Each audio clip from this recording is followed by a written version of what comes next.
우리가 적정 기술에 대해서 굉장히 오해하고 있는 게 적정 기술은 굿 테크놀로지가 아닙니다.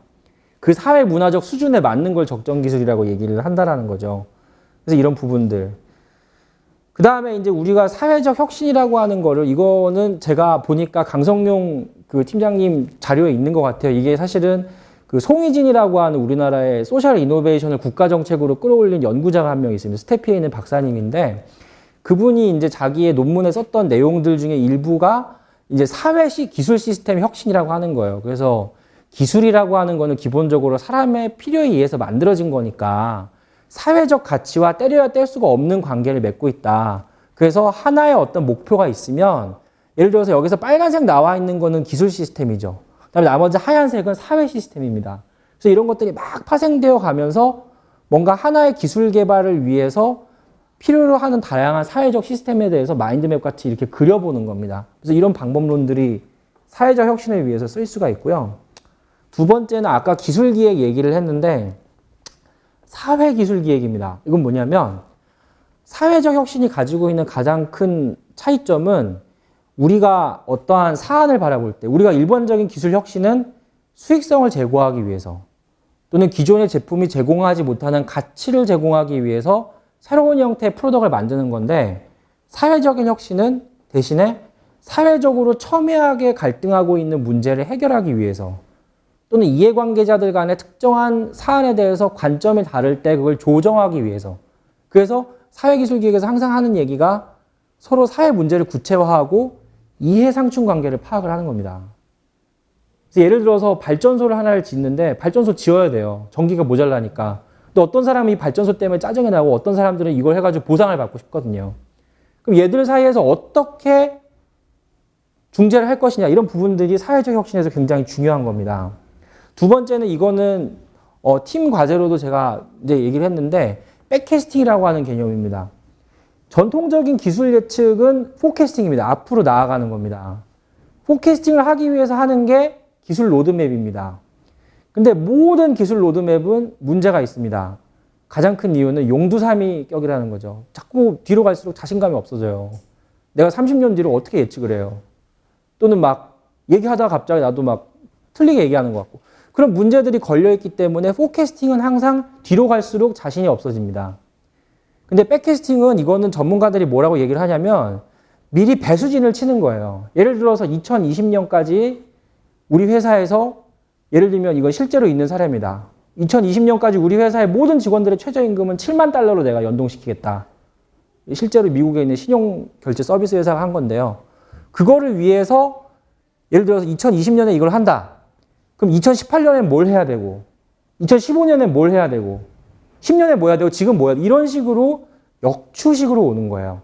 그렇게 하다 보면은 포캐스팅에서 얘기하는 거죠. 포캐스팅은 기본적으로 한 3년 하고 아유 여기까지 했으면 됐는데 뭘 이렇게 얘기하고 끝인데 그게 아니라 여기까지 가기 위해서 굉장히 문제를 구체적으로 정의하게 된다라는 겁니다. 그런 방법론들이 있고요. 개방형 혁신 부분은 그냥 넘어가도 될 것 같습니다. 그 다음에 이거는 아이데오라고 하는 커뮤니티가 실제로 소셜 이노베이션 커뮤니티를 만들었어요. 온라인 공간에. 그래서 뭐 우간다에 있는 무슨 우물을 지어야 된다든지 수단에 있는 무슨 병원을 지어야 되는데 다 가가지고 거기에 대해서 얘기할 수 없으니까 이 디자인 컨설턴시의 방법론을 활용해서 사람들에게 필요에 대해서 듣고 뭔가 아이디어와 산출물을 만들고 전달을 하는 이런 모델에 대해서 이 사람들이 커뮤니티에서 절차화를 한 거죠. 그런 부분들이 있고요. 두 번째는 이건 약간 사회적 혁신이랑 다른 부분인데 얼마 전에 퀄키라고 하는 굉장히 유명한 커뮤니티가 파산했습니다. 여러 가지 얘기가 있는데 가장 큰 이유는 여러분들 페이스북을 해보시면 아시겠지만 페이스북의 가장 큰 특징은 이게 실명 네트워크이기 때문에 나하고 싫은 사람하고 일단 친구 안 하고요. 싫은 소리를 하면 일단 친구를 삭제하고요. 또는 끊거나 차단을 하고요. 또는 그 사람의 글을 지워버리죠. 정치적인 문제나 사회적인 현안에 대해서는 더 그렇고요. 그러니까 기본적으로 SNS가 동질화 네트워크의 경향을 가지게 됩니다. 근데 혁신이라고 하는 건 기본적으로 다양한 아이디어가 있어야지 혁신이 일어나는 거거든요. 노블 아이디어가 있어야 되는데 이 퀄키가 가지고 있는 가장 큰 특징이 뭐냐면 기본적으로 이 사람들은 일반인이지만 동시에 보통 사람이 일반인보다는 그래도 좀 생각을 하고 사는 사람들이에요. 근데 이 사람들이 특정한 목표를 공유하기 위해서 공간에서 만나가지고 토론을 하다 보니까 어떤 현상이 벌어지냐면 자꾸 한쪽으로 그냥 논의가 수렴하는 거예요.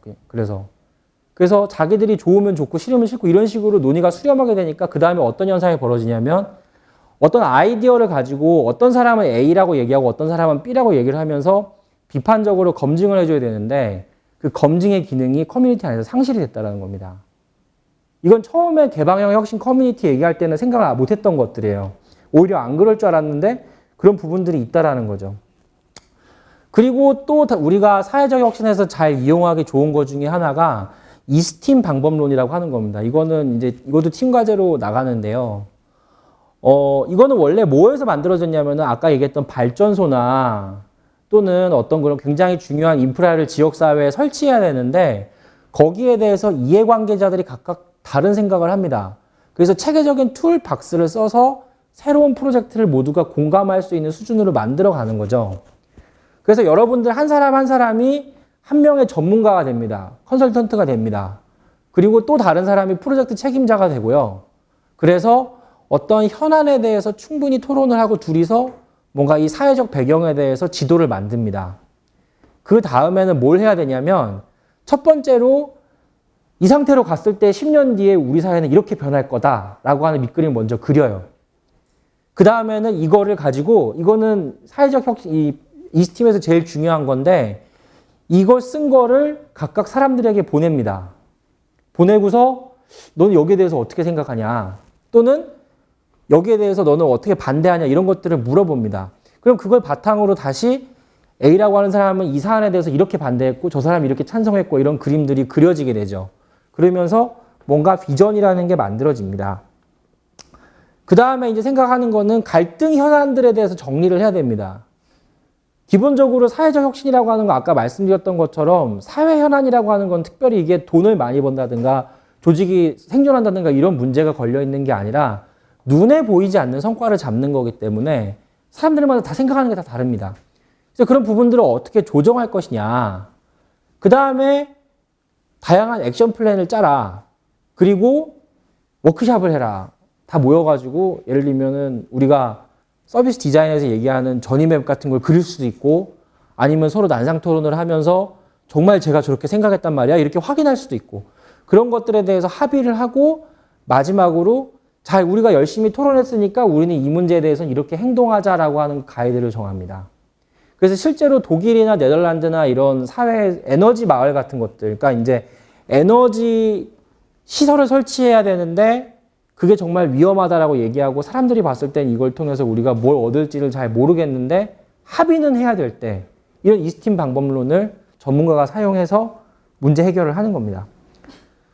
그래서 예를 들어서 우리가 빅데이터 같은 것들도 기본적으로 사회적 혁신을 할 때 잘 사용할 수 있죠. 국가나 아니면 충분히 많은 인프라를 가지고 있는 기업이 대중들이 어떠한 상황에 대해서 어떻게 반응하고 있는가 그래서 요즘 과학기술의 국민 정서를 분석하는 이런 프로젝트 같은 것들을 정부가 하고 있습니다. 그리고 오피니언 마이닝이라고 해서 소셜미디어나 아니면 일반적인 사람들의 포럼이나 커뮤니티 같은 데에서 어떤 특정한 주제를 가지고 예를 들면은 뭐 하다 기분이 나쁘다 뭐 하다 좋다 이런 것들에 대해서 얘기를 하는 그런 방법론들이 쓰이게 되고요. 그 다음에는 IoT 생태계가 되면서 사실상 우리가 별로 그렇게 많은 것들을 의도하지 않아도 사회적으로 문제가 있는 현안들을 느낄 수 있게 됐습니다. 예를 들어서 어떤 영국의 지하철 같은 경우에는 앞을 보지 못하는 장애인이 길을 찾아가야 되잖아요.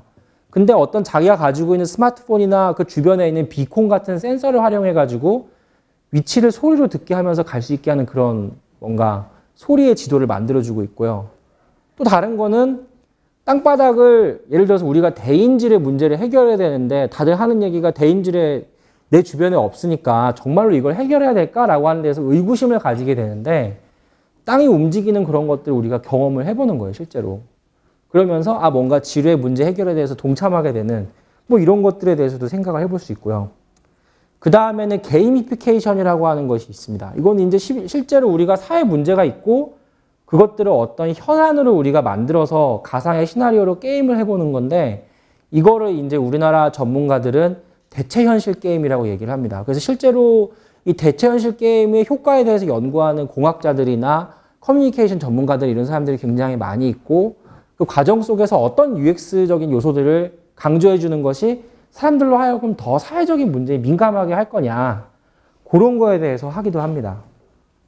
마지막으로는 이거는 이제 요즘 굉장히 많이 유행하고 있는 O2O의 어떤 초기적인 원형인데, O2O가 뭐냐면 온라인에서 뭔가가 일어났는데 그게 오프라인의 실제 변화로 나타나는 거잖아요.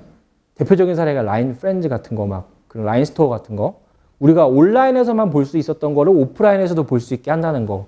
사실 그게 굉장히 큰 사회적 혁신의 과제인데, 이거 같은 경우에는 아시는 분들도 있겠지만은 내가 게임상에서 나무를 심으면 실제로 사막에 가서 그 나무가 심겨집니다.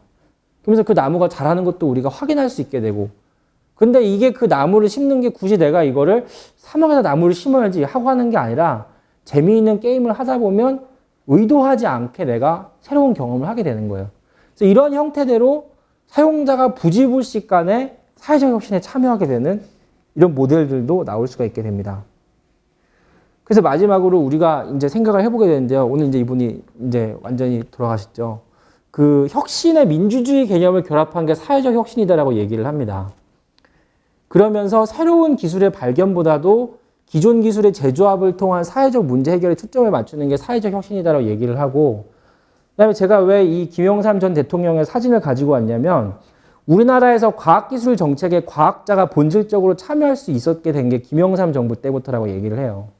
그 전에 정부들은 과학기술을 일종의 수단으로 활용을 했습니다.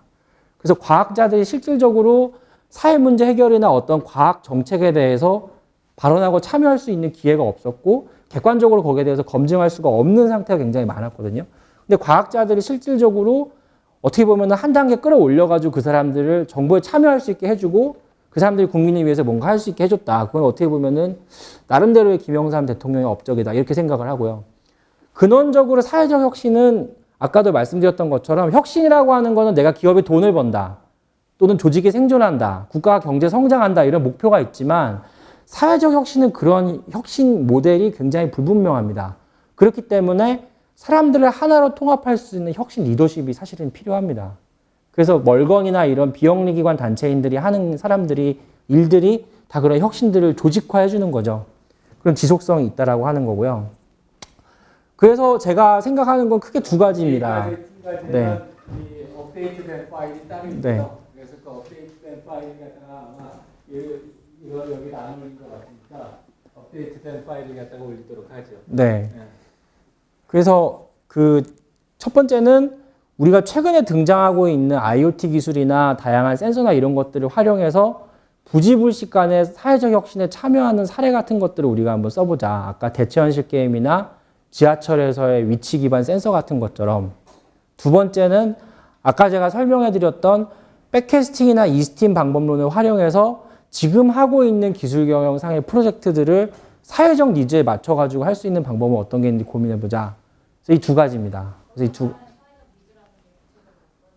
예를 들면은 여러분들이 어떤 기술을 하고 있는지 모르겠는데, 아까 얘기했던 보안을 예로 들자면은 개인정보 보호가 노출이 되고 그게 누군가에서 재활용이 될 텐데, 그게 재활용이 되지 않게끔 예를 들면 사람들이 모여가지고 어떤 A라고 하는 사람의 개인정보가 노출이 됐다. 그럼 잘 모르는 어떤 사람이 여기에 대해서 그 사람에게 알려주는 어떤 기술을 개발한다. 이런 것들이 대표적인 사례가 될 수 있죠. 어떤 소셜미디어나 또는 뭐 다른 앱이나 이런 것들을 통해서.